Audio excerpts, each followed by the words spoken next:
Hamma tayyormi shunaqa mazali, shirin tortni masallig'ini bilib olishga?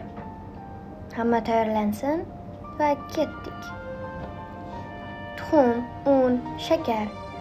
Tuxumimizni ikkiga ajratib olamiz va mikserlaymiz. Tuxum oqimiz oppoq bo'lib pishib chiqishi kerak. Tuxum sarig'imiz ham sariq bo'lib pishib chiqishi kerak. Oqimizni tekshirib olamiz. Endi asta-asta shakar solib aralashtirishni boshlaymiz.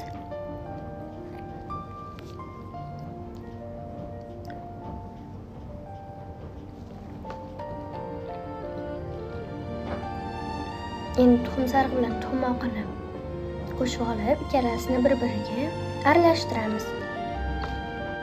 Asta qilib unimizni ilidan o'tkazib olamiz.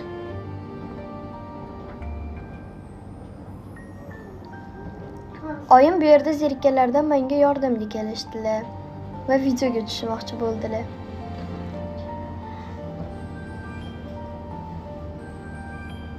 Bu yerda men hamma joyga changitib, sochib o'tiribman. Hop, aralashtirishda davom ettiramiz. Endi listimni olib kelib, ichiga asta qilib solamiz, ammo menda asta o'xshamaydi. Solamiz.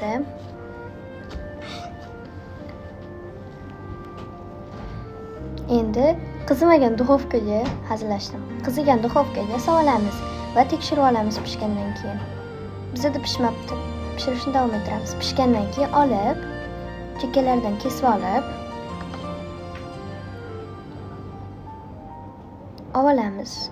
Shunaqa mazali biskvit chiqadi. Oyim meni shu yerda maqtab o'tirganlarda, bormi? Mana shunaqa tekisgina biskvitlarimiz chiqdi. Endi krem qilamiz.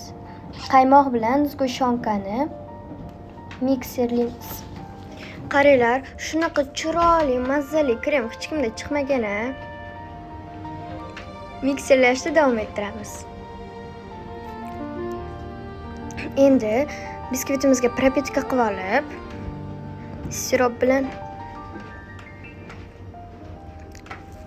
krem solishni boshlaymiz.